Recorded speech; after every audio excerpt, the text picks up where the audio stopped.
أشهد أن لا إله إلا الله وحده لا شريك له وأشهد أن محمدا عبده ورسوله أما بعد فأعوذ بالله من الشيطان الرجيم بسم الله الرحمن الرحيم الحمد لله رب العالمين الرحمن الرحيم مالك يوم الدين إياك نعبد وإياك نستعين اهدنا الصراط المستقيم صراط الذين أنعمت عليهم غير المغضوب عليهم ولا الضالين.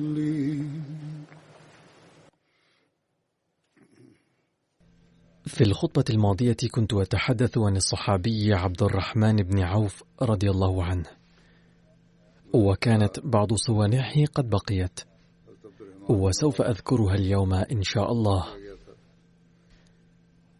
كان عبد الرحمن بن عوف رضي الله عنه شهيرا بسخائه وكرمه، وقدم تضحيات مالية كثيرة، ومعظم حديثنا اليوم سيكون روايات عن كرمه وسخائه رضي الله عنه. هناك رواية أنه كان من وصية عبد الرحمن بن عوف رضي الله عنه أن يعطى كل صحابي بدري 400 دينار من تركته، فنفذت وصيته هذه، وكان عدد هؤلاء الصحابة 100 عندئذ.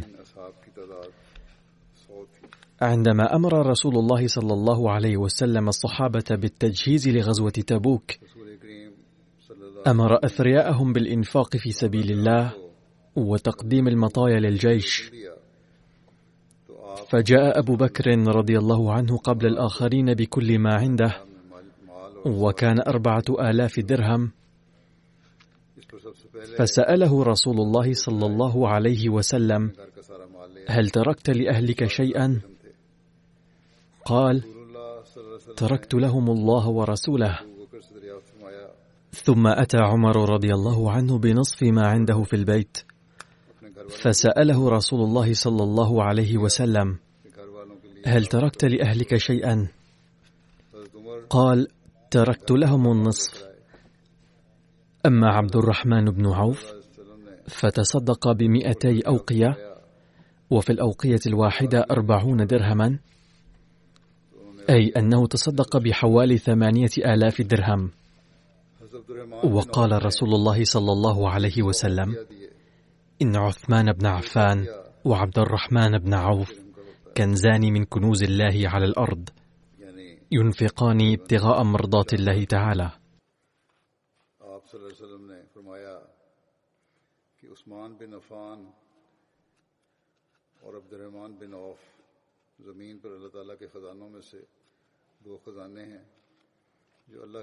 عن أم بكر ابنة المسور أن عبد الرحمن بن عوف باع أرضا له لعثمان بن عفان ب40,000 دينار، فقسم في فقراء بني زهرة وفي أمهات المؤمنين وفي ذي الحاجة من الناس.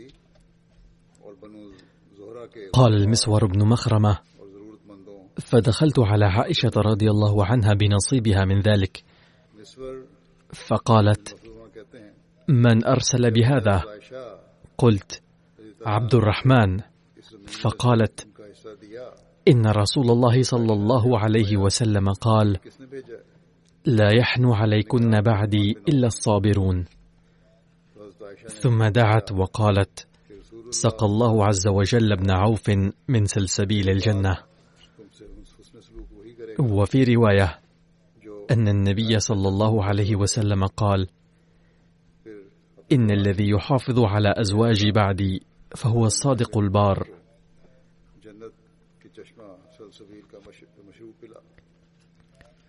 كان عبد الرحمن يخرج برواحلهن ويحج بهن، ويجعل على هوادجهن الطيالسة أي الأوشحة، وينزلهن الشعب الذي ليس فيه منفذ، وذلك لكي يتصرفن بحرية في ذلك المكان وراء الحجاب.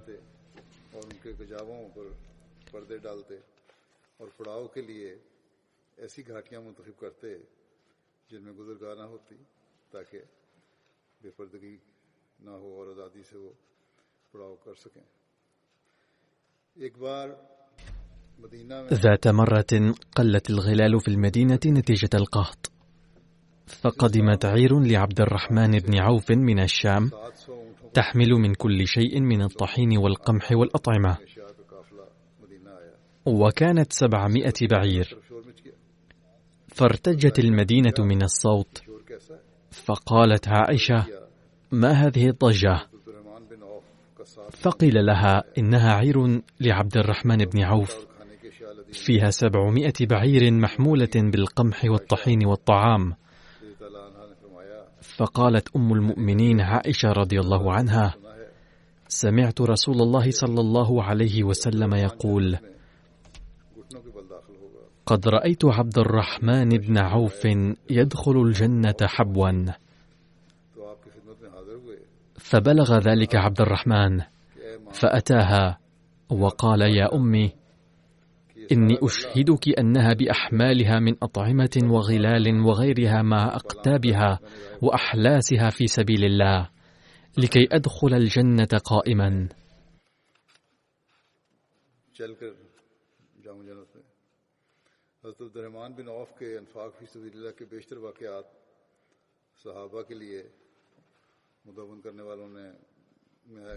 لقد ذكر الذين جمعوا سوانح الصحابة أحداثا كثيرة عن إنفاق عبد الرحمن بن عوف في سبيل الله.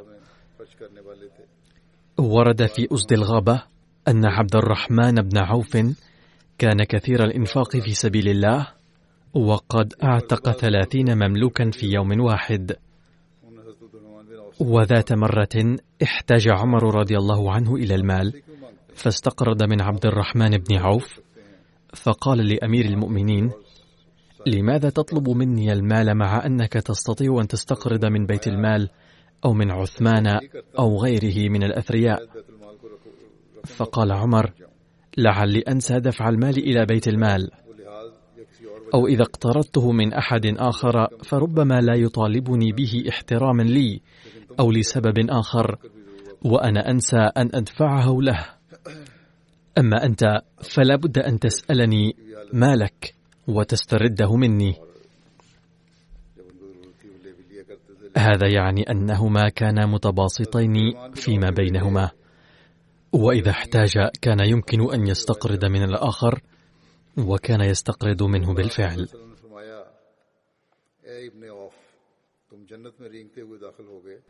عن إبراهيم بن عبد الرحمن عن أبيه أن رسول الله صلى الله عليه وسلم قال له: يا ابن عوف، إنك من الأغنياء، وإنك لن تدخل الجنة إلا زحفا، فأقرض الله عز وجل لكي تدخل الجنة مشيا على قدميك. هذه الرواية تشبه رواية عائشة رضي الله عنها المذكورة آنفا. فقال ابن عوف: يا رسول الله، ما الذي أقرض الله؟ قال: مما أمسيت فيه، أي من الموجود عندك. قال: من كله أجمع يا رسول الله؟ قال: نعم. فخرج ابن عوف وهو يهم بذلك، وبعد قليل أرسل إليه رسول الله صلى الله عليه وسلم وقال: أتاني جبريل فقال: مر ابن عوف فليضف الضيف وليطعم المسكين وليعطي السائل ولينفق على الأقارب قبل الإنفاق على غيرهم. فإذا فعل ذلك كان كفارة لما هو فيه، أي لو فعل ذلك تزكى ماله، ونتيجة تطهيره ماله بالإنفاق في سبيل الله لن يدخل الجنة حبوا، بل سيدخلها على قدميه. وهذا ما فعل، حيث أنفق في سبيل الله مرة نصف ماله، وكان 4000 درهم، ثم في إحدى المرات 40,000 درهم، ثم مرة تصدق في سبيل الله ب40,000 دينار، وذات مرة تصدق ب500 فرس في سبيل الله، وثم في مرة أخرى قدم 500 بعير في سبيل الله تعالى.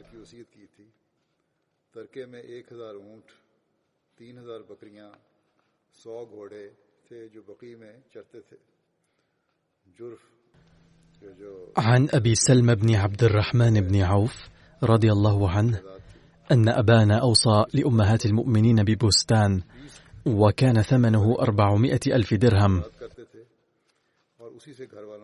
وأوصى عبد الرحمن بن عوف رضي الله عنه بإنفاق 50,000 دينار في سبيل الله، وقد ترك وراءه 1000 بعير و3,000 من الغنم و100 من الفرس، وكانت ترعى في البقيع، وكان له بالجرف أرض يستقي لها ب20 جملا، وكان يأتيه منها من الغلال ما يسد حاجة أهله طوال السنة. والجرف يقع على مسافة 3 أميال شمال المدينة، حيث كانت لعمر رضي الله عنه أرض هناك. وفي رواية أنه ترك وراءه من الذهب ما قطعوه بالفؤوس، حتى حصلت الثأليل في أيدي من قطعوه. توفي عبد الرحمن بن عوف رضي الله عنه في العام 31 من الهجرة، وعند البعض في 32، وعمره 72 عاما، وعند البعض 78 عاما. دفن في جنة البقيع، وصلى عليه عثمان رضي الله عنهما.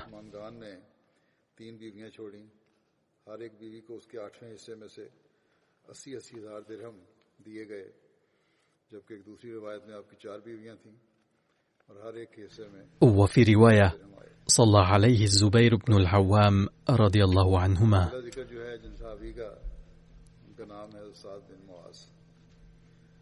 عند وفاة عبد الرحمن بن عوف رضي الله عنه قال سعد بن مالك قائما بفراشه: واجب له، أي لقد توفي شخص كان عظيما كالجبل. قال علي رضي الله عنه: ما معناه؟ مات عبد الرحمن بن عوف وشرب من نبع الدنيا ماء زلالا وترك الكدر. أو قل إن شئت أنه وجد زمنا جيدا ورحل قبل حلول الأوقات السيئة. ترك عبد الرحمن بن عوف وراءه 3 زوجات، وكان نصيب كل زوجة كجزء 8 من تركته 80,000 درهم. وفي رواية أنه ترك 4 زوجات، وكان نصيب كل واحدة منهن 80,000 درهم.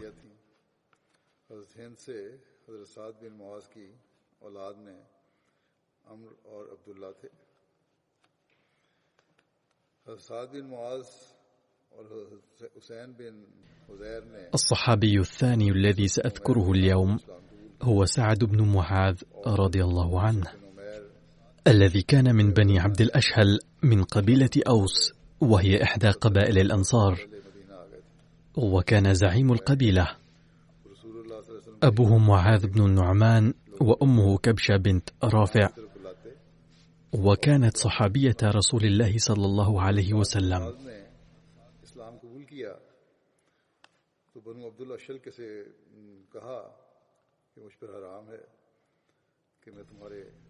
كان سعد بن معاذ يكنى بأبي عمرو. اسم زوجته هند بنت سماك، وأنجبت له عمرا وعبد الله. وقد أسلم سعد بن معاذ وأسيد بن خضير على يد مصعب بن عمير. كان مصعب بن عمير قد جاء إلى المدينة بأمر من النبي صلى الله عليه وسلم قبل 70 صحابيا شهدوا بيعة العقبة الثانية، فكان يدعو الناس إلى الإسلام ويقرأ عليهم القرآن الكريم. فلما أسلم قال لبني عبد الأشهل: كلام رجالكم ونسائكم علي حرام حتى تسلموا. وكانت دار بني عبد الأشهل أول دار من دور الأنصار، أسلموا جميعا رجالهم ونساءهم. حول سعد بن معاذ مصعب بن عمير وأسعد بن زرارة إلى داره، فكان يدعوان الناس إلى الإسلام في داره. وكان سعد وأسعد ابني خاله، وكان سعد وأسيد بن خضير يكسران أصنام بني عبد الأشهل بعد أن أسلمت القبيلة كلها. آخى النبي صلى الله عليه وسلم بين سعد بن معاذ وسعد بن أبي وقاص، وفي رواية آخى بينه وبين أبي عبيدة بن الجراح. يقول ميرزا بشير أحمد في كتابه سيرة خاتم النبيين في بيان إسلام سعد بن معاذ: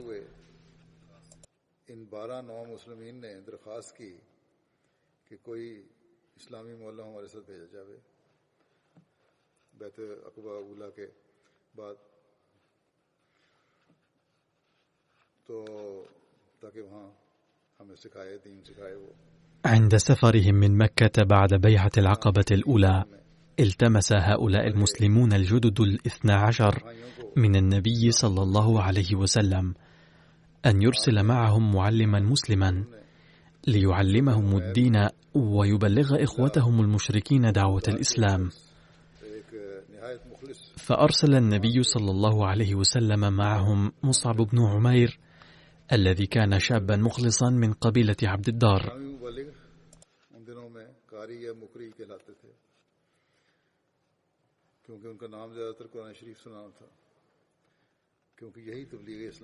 كان الدعاة المسلمون في تلك الأيام يسمون قراء أو مقرئين، لأن أكبر مهمتهم كانت قراءة القرآن للناس، وهذه كانت أفضل وسيلة تبليغ دعوة الإسلام.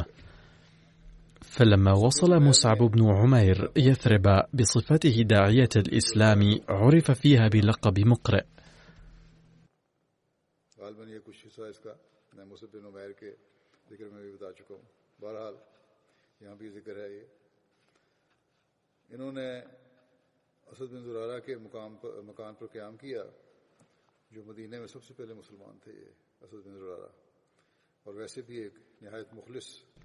نزل مصعب بن عمير في المدينة في بيت أسعد بن زرارة الذي كان أول من أسلم في المدينة.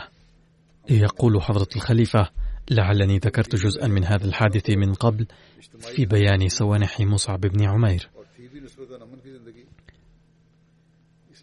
كان أسعد بن زرارة إنسانا مخلصا جدا وذا نفوذ كبير، فاتخذ مصعب بن عمير بيت أسعد بن زرارة مركزا لنشر الدعوة، وعكف على أداء مهمته بتبليغ الدعوة.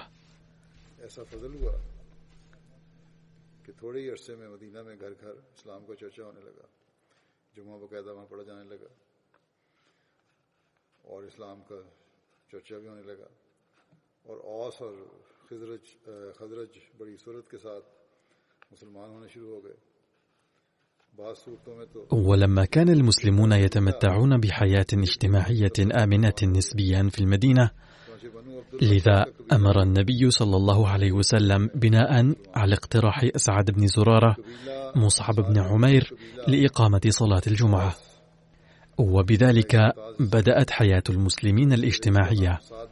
وبفضل الله تعالى ومنته بلغت دعوة الإسلام كل بيت في المدينة في غضون فترة وجيزة.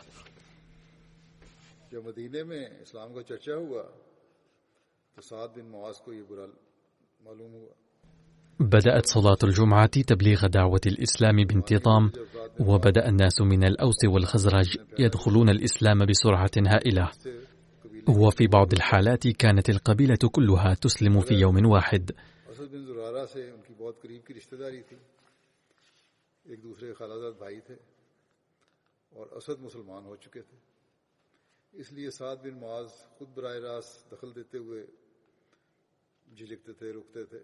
کہ کوئی بدمزگی پیدا نہ ہو جائے آپس میں رشتہ داریوں میں، لہذا انہوں نے اپنے ایک دوسرے رشتہ دار فقد أسلمت قبيلة بني عبد الأشهل على هذا النحو، أي في يوم واحد.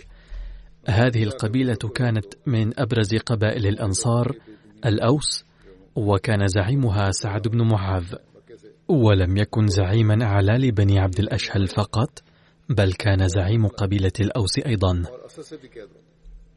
عندما انتشر الإسلام في المدينة كره سعد بن معاذ انتشاره، وأراد الحيلولة دونه، علما أنه لم يكن قد أسلم إلى ذلك الحين.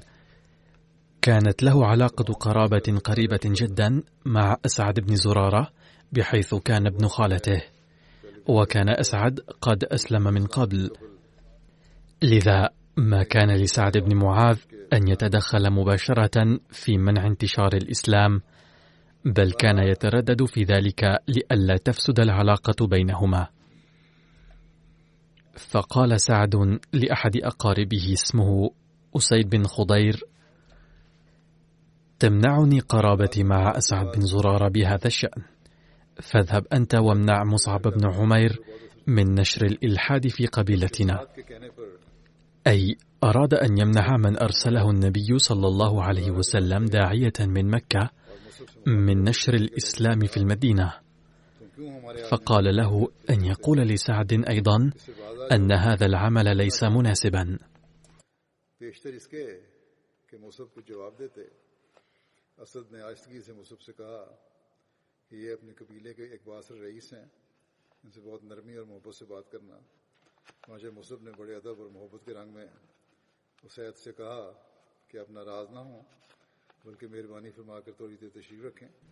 كان أسيد من كبار سادة بني عبد الأشهل، حتى كان والده زعيم الأوس كلهم في أيام حرب بعاث. وقد سبق ذكر أن حرب بعاث نشبت قبل الإسلام بين قبيلتي الأوس والخزرج.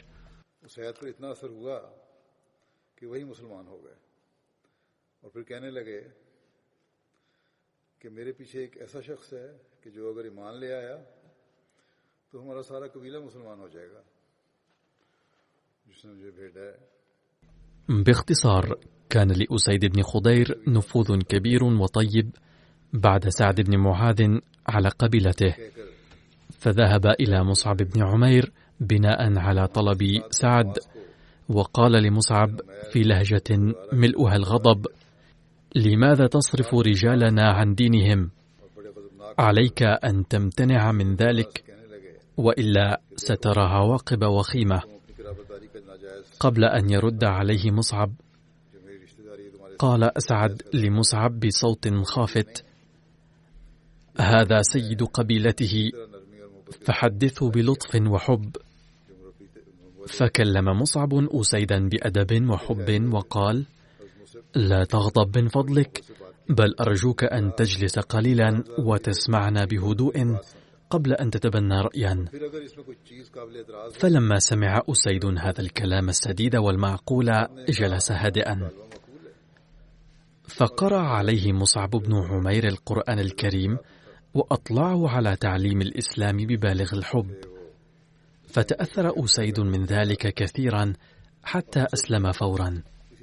ثم قال: إن ورائي رجلا لو آمن لآمنت القبيلة كلها، وهو من بعثني إليكم، فانتظروا فإني سأرسله إليكم الآن.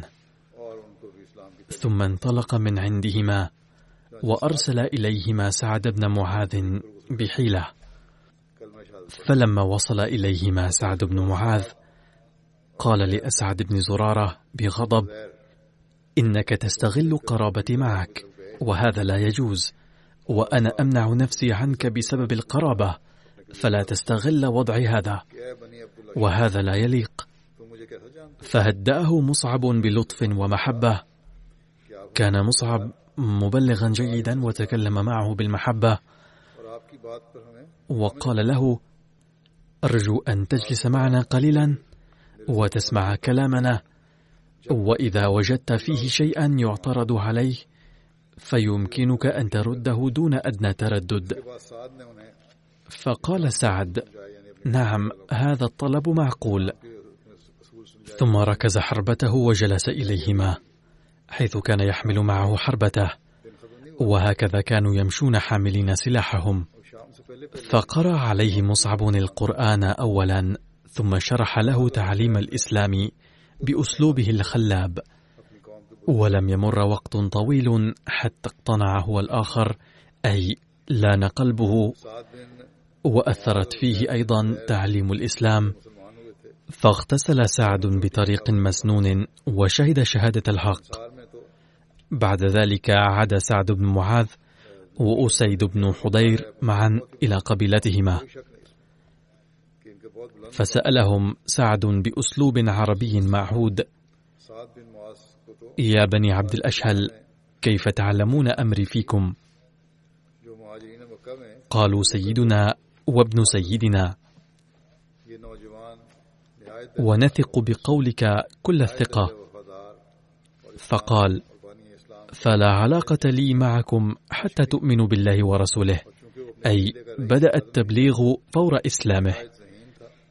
ثم شرح لهم تعاليم الإسلام، فما أمسى في دار بني عبد الأشهل رجل ولا امرأة إلا مسلما أو مسلمة، أي أسلمت القبيلة كلها قبل حلول المساء. ثم أخرج سعد وأسيد رضي الله عنهما أوثان قومهما وكسراها بأيديهما.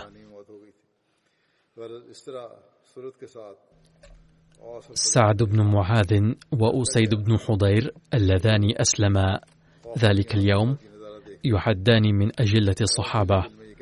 يقول حضرة ميرزا بشير أحمد رضي الله عنه: من المؤكد أن مكانتهما كانت عظيمة جدا، ولا سيما سعد، فقد حظي في الأنصار بمكانة نالها سيدنا أبو بكر رضي الله عنه في المهاجرين. كان هذا الشاب يكن أقصى درجة من الإخلاص والوفاء والحب للإسلام ومؤسسه، وكان فداء له. فلما كان سيد قومه وكان حد الذكاء، فقد نال في الإسلام مكانة لم يفز بها غير الأجلاء من كبار الصحابة. ولا شك أن قول النبي صلى الله عليه وسلم عند وفاة سعد بن معاذ وهو شاب: إن عرش الرحمن اهتز بموته، مبني على حقيقة عميقة. لقد مات سعد في شبابه. باختصار، ظل الإسلام ينتشر في الأوس والخزرج بهذه السرعة، وكان اليهود ينظرون إلى هذه المشاهد بخوف، ويقولون في نفوسهم: الله أعلم ما الذي عساه أن يحدث.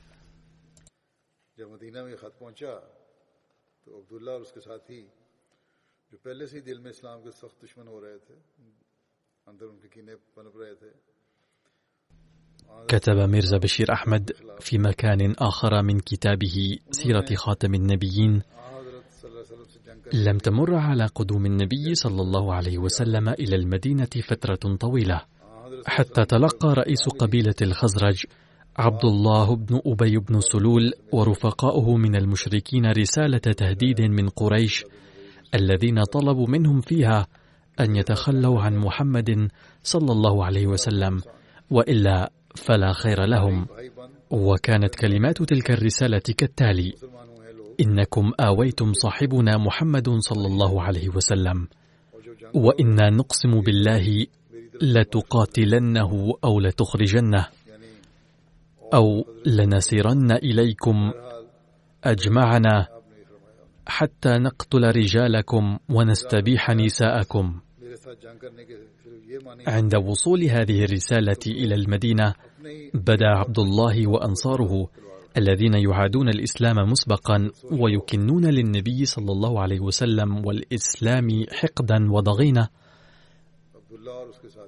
بدأوا يحضرون لمحاربة النبي صلى الله عليه وسلم. فلما بلغ ذلك النبي صلى الله عليه وسلم لقيهم وأفهم عبد الله بن أبي بن سلول وأنصاره أنهم إذا فكروا بمحاربته فلا يضرون إلا أنفسهم، لأنه سيقف بوجههم بنو قومهم وأهل مدينتهم من المسلمين المخلصين، أي إذا حاربتموني فلا بد أن يرد عليكم من جانبي المسلمون من الأوس والخزرج، فلا يعني القتال معي غير أن ترفعوا السيف ضد أبنائكم وإخوانكم وآبائكم. والآن يمكن أن تفكروا في الأمر لتروا إذا كان هذا مناسبا لكم. ولقد أدرك عبد الله وأنصاره خطورة الموقف، لأن ذكريات دمار حرب بعاث كانت لا تزال حية في قلوبهم، حيث تقاتلوا فيما بينهم، وحصل دمار على نطاق واسع نتيجة هذه الحرب. فأدركوا مغبة هذا الأمر، فامتنعوا من الانصياع لإرادتهم. وبعد أن أحبطت خطة قريش، أرسلت بعد فترة وجيزة رسالة مماثلة إلى يهود المدينة أيضا، وكانت قبيلة قريش في مكة يهدفون من كل ذلك إلى محو الإسلام من وجه الأرض بأي طريقة ممكنة. لقد هاجر المسلمون في الهجرة الأولى إلى الحبشة فرارا من اضطهادهم، فلحقت بهم قريش إلى هناك، وسخروا كل ما في وسعهم حتى يرد إليهم الملك الطيب النجاشي هؤلاء المظلومين المغتربين. ثم هاجر النبي صلى الله عليه وسلم من مكة إلى المدينة، فتتبعوا أثره ليعتقلوه، ولم يدخروا وسعا في ذلك، فإنهم حاولوا في كل مرة أن يقضوا على النبي صلى الله عليه وسلم أو على الإسلام بأي طريقة ممكنة. فلما علموا أخيرا أن النبي صلى الله عليه وسلم وأصحابه قد وصلوا إلى المدينة وأخذ الإسلام ينتشر هناك بسرعة، بعثوا هذه الرسالة التهديدية إلى أهل المدينة، مطالبين إياهم فيها أنكم لتقاتلنه وتقضون على الإسلام، أو لتسحبن منه منعكم له وتخرجنه من المدينة.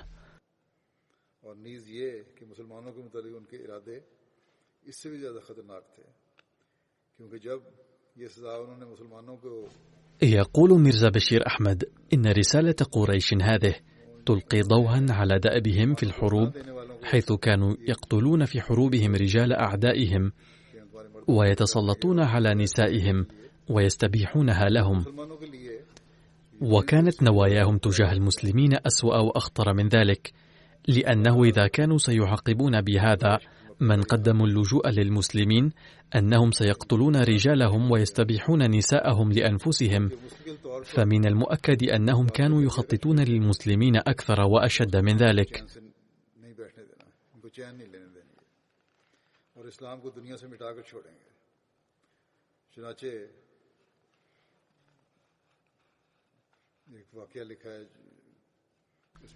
باختصار، لم تكن رسالة قريش بسبب ثورتهم المؤقتة، بل كانوا قد عقدوا العزم المصمم على أن لا يتركوا المسلمين يعيشون بسلام واطمئنان، وأنهم سيقضون على الإسلام على كل حال.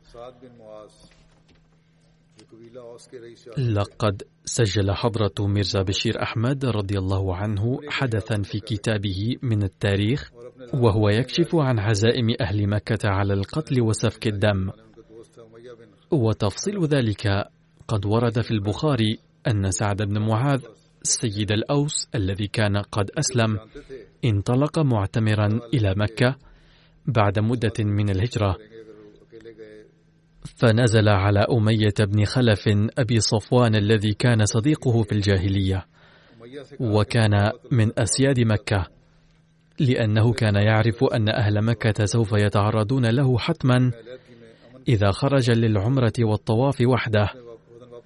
لذا قال لأمية تفاديا للفتنة: إني أريد أن أطوف ببيت الله الكعبة، فرافقني وعني على الطواف في وقت أطوف فيه وحدي بسلام، وبعد الطواف سأعود إلى بلدي.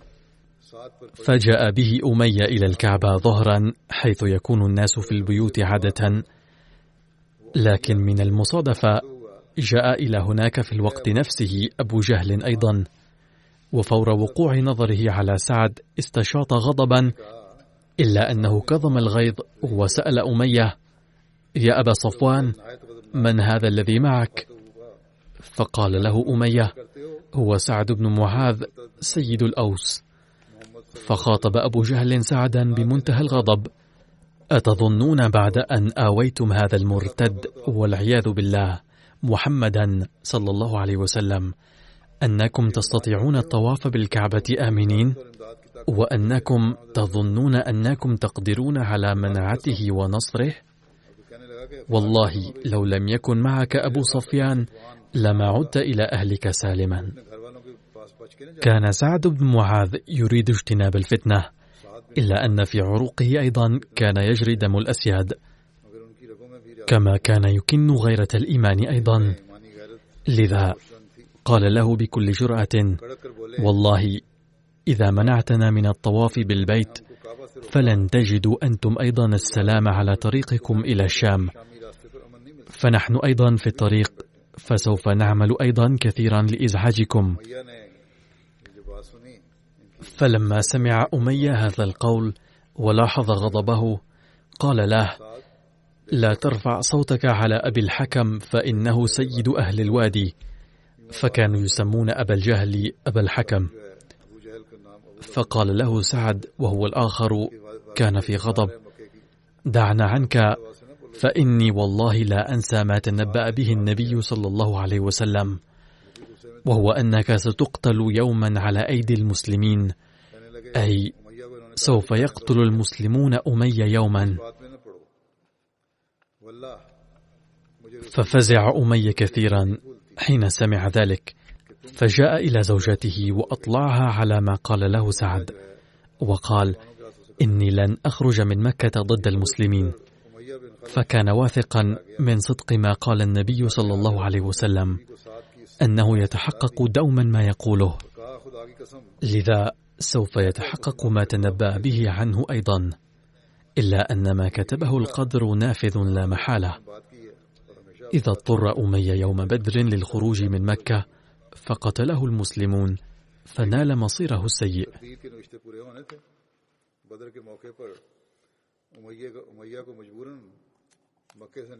فأمية هذا نفس الذي كان يؤذي سيدنا بلال رضي الله عنه أشد الأذى لإسلامه. وفي صحيح البخاري رواية عن عبد الله بن مسعود رضي الله عنه قال: انطلق سعد بن معاذ معتمرا، قال: فنزل على أمية بن خلف أبي صفوان، وكان أمية إذا انطلق إلى الشام فمر بالمدينة نزل على سعد.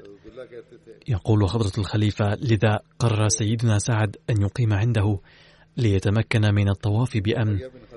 وحين قال له إنه يريد العمرة قال أمية لسعد: انتظر حتى إذا انتصف النهار وغفل الناس انطلقت فطفت. فبين سعد يطوف إذا أبو جهل، فقال: من هذا الذي يطوف بالكعبة؟ فقال سعد: أنا سعد.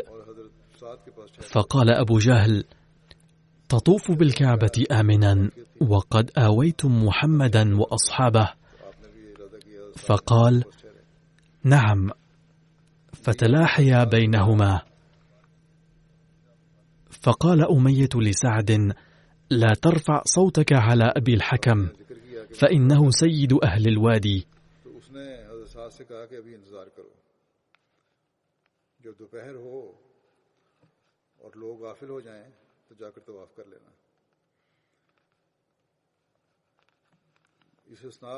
ثم قال سعد: والله لئن منعتني أن أطوف بالبيت لأقطعن متجرك بالشام.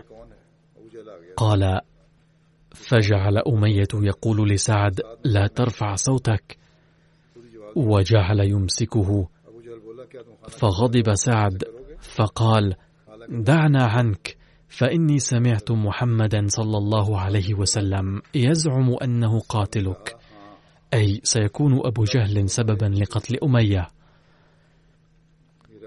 قال: إياي؟ قال: نعم.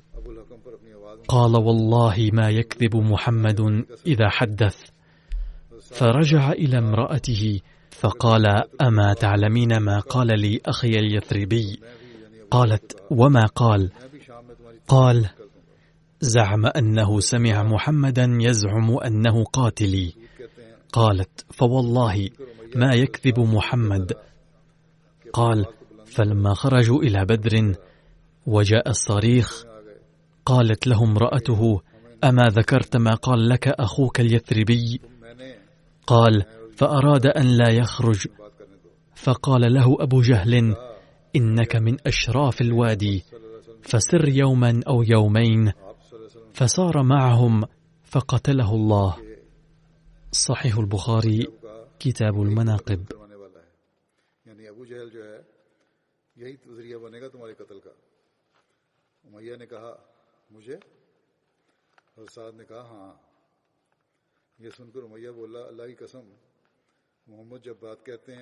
وفي رواية أخرى ورد عن حضور أمية بن خلف مشهد بدر ومقتله.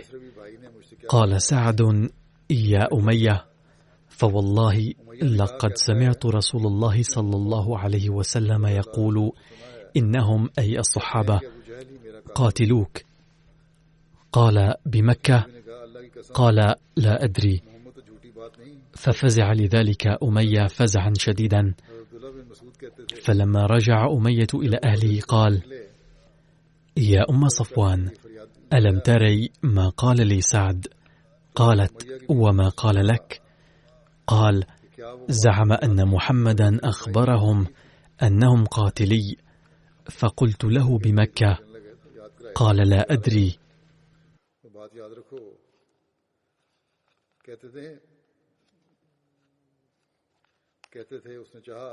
فقال أمية: والله لا أخرج من مكة. فلما كان يوم بدر استنفر أبو جهل للناس، قال: أدركوا عيركم. فكره أمية أن يخرج، فأتاه أبو جهل، أي حين أنكر أمية الخروج جاء أبو جهل بنفسه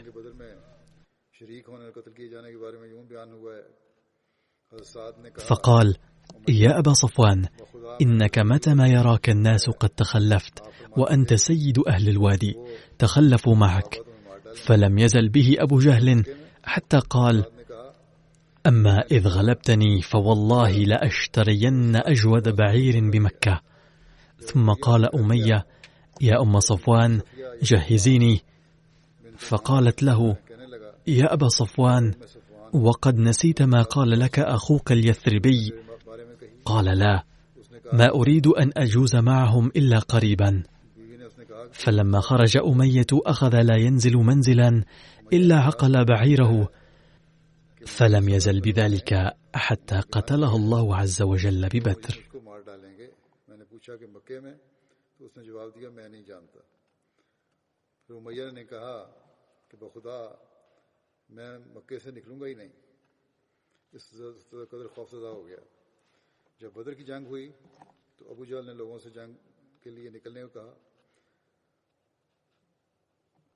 ورد ذكر مقتله في رواية أخرى، وقد ذكرتها في تذكرة عبد الرحمن بن عوف رضي الله عنه في الخطبة الماضية، حين نادى سيدنا بلال رضي الله عنه الأنصار وقتله بسبب ظلمه الذي كان يحله على بلال رضي الله عنه في مكة.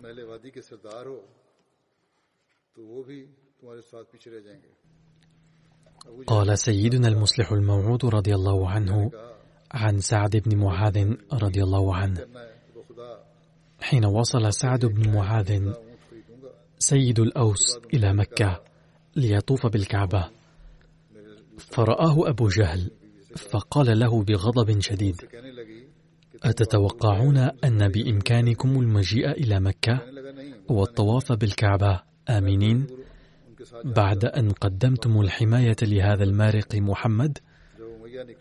أتظن أنك تستطيع منع محمد وإنقاذه؟ والله إن لم يكن معك أبو صفوان لما عدت إلى أهلك سالما. فرد سعد بن معاذ رضي الله عنه قائلا: لو منعتمونا من الطواف بالبيت فلن تجدوا سلاما في الطريق إلى الشام.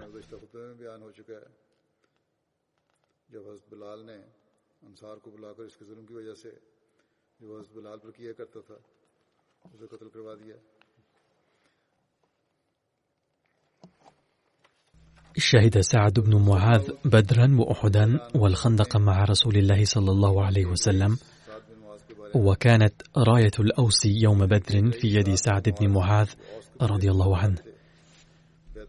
وكان حماس سعد بن معاذ رضي الله عنه وحبه وإخلاصه للنبي صلى الله عليه وسلم قد بدا مما حدث يوم بدر، حين أبدى سعد بن معاذ رأيه أمام النبي صلى الله عليه وسلم. وقد ذكره ميرزا بشير أحمد في كتابه سيرة خاتم النبيين كالتالي: حين مر المسلمون بوادي الصفراء وهو واد بين بدر والمدينة، حيث وزع النبي صلى الله عليه وسلم غنائم بدر كلها بين المسلمين على سواء بعد المعركة، وفي هذا الوادي كثير من النخل والحقول، وبينه وبين بدر مسافة منزل. المهم مروا بهذا الوادي ووصلوا إلى ذفران التي كانت على مسافة منزل واحد من بدر، فوصلت الأنباء أن جيشا كبيرا لقريش يتقدم من مكة لحماية القافلة، وهي القافلة التجارية التي كانت تمر بالمدينة، وكانوا يشكون أن أهل المدينة سيهاجمونها. والآن كان قد مضى وقت إخفاء السر، فجمع النبي صلى الله عليه وسلم جميع أصحابه وأبلغهم عن ذلك الحال، وسألهم عما ينبغي القيام به. فرأى بعض صحابته أن الأفضل نظرا إلى الأسباب الظاهرية هو مواجهة القافلة، لأننا لسنا مستعدين كل الاستعداد لمواجهة الجيش. ولكن لم يعجب النبي صلى الله عليه وسلم هذا الرأي،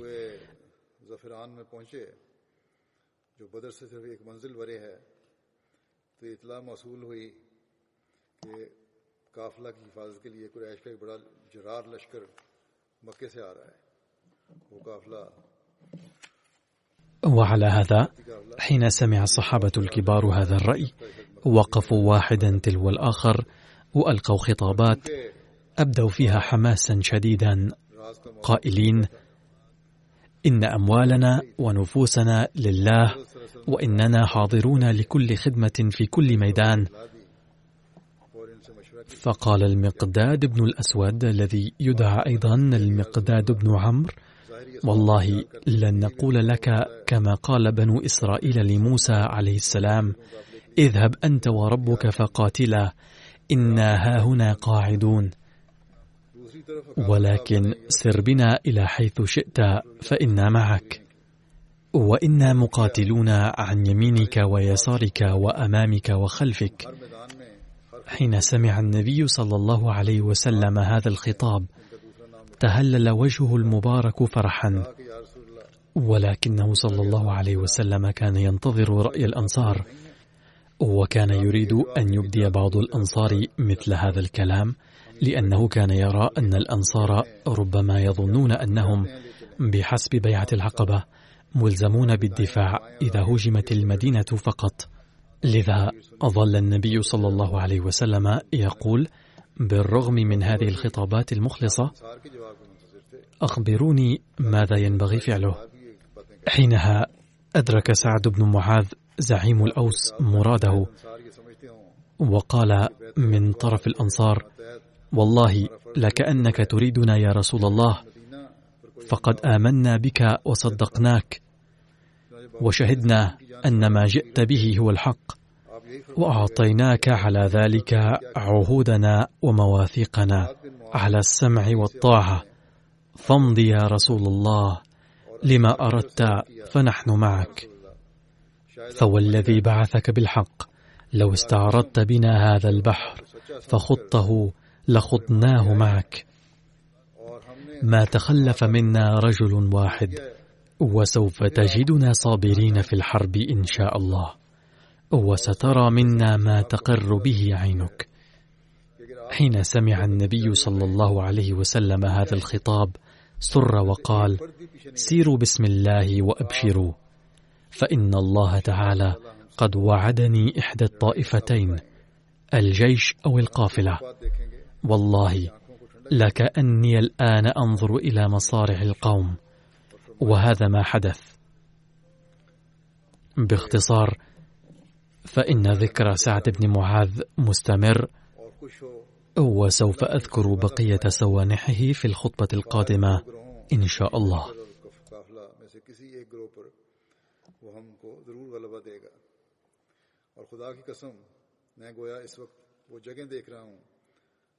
जहां दुश्मन के आदमी कत्ल होकर गिरेंगे, और फिर वैसा ही हुआ। बहरहाल अभी इनका जिक्र चल रहा है, बाकी इंशाअल्लाह ताला आइंदा खुतबे में बयान होगा।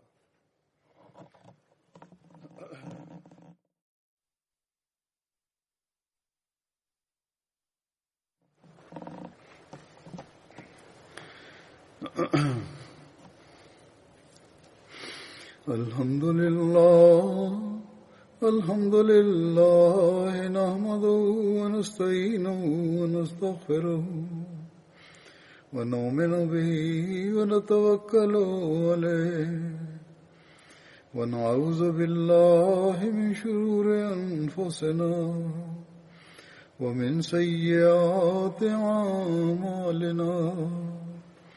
من يهده الله فلا مضل له ومن يضلل فلا هادي له.